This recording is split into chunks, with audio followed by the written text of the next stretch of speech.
ফরজ গোসল কিভাবে করবেন? অনেকেরই জানা নেই ফরজ গোসলের বিষয়টি, এবং এই কারণে আমরা পবিত্র হচ্ছি না, অপবিত্র আমরা থেকে যাচ্ছি। সেই জন্য আমাদেরকে পবিত্র হওয়ার মাধ্যমটি জানা দরকার। প্রথমত আমাদেরকে যে কাজটি করতে হয় তা হলো নিয়ত করতে হবে আমাদেরকে। যেহেতু এটি একটি ফরজ গোসল, এই জন্য আপনাকে নিয়ত করে নিতে হবে।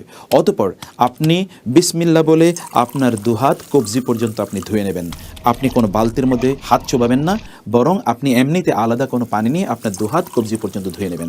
অতঃপর বাম হাত দিয়ে আপনার লজ্জাস্থান খুব ভালো করে আপনি সাবান দিয়ে ধুয়ে নেবেন, এবং যত জায়গায় অপবিত্রতা লেগে আছে সবগুলো জায়গায় ভালো করে ধুয়ে নেবেন। তারপর আপনি অজু করবেন, যে অজু আপনার করা দরকার সলাতের জন্য, এবং এই ক্ষেত্রে নাক এবং আপনার গলার ভিতরে পানি দেওয়া, অর্থাৎ আপনার কুলি করা, এই দুটো জিনিস আপনাকে নিশ্চিত করতে হবে। তারপর আপনি কোষ বন্দি করে 3 বার পানি মাথায় দেবেন, এবং চুলের প্রতিটি গোড়ায় যেন পানি ঢুকে যায় এটি আপনি নিশ্চিত করবেন। তারপর 3 বার পানি দেবেন আপনার ডান দিক থেকে, এবং আপনার বাম দিকে আপনার 3 বার পানি দেবেন। এভাবে গোটা শরীরটি ধৌত করে সর্বশেষে আপনার পাটি আপনি ধুয়ে নেবেন। এর মাধ্যমে আপনার ফরজ গোসল সম্পাদিত হয়ে যাবে ইনশাআল্লাহ।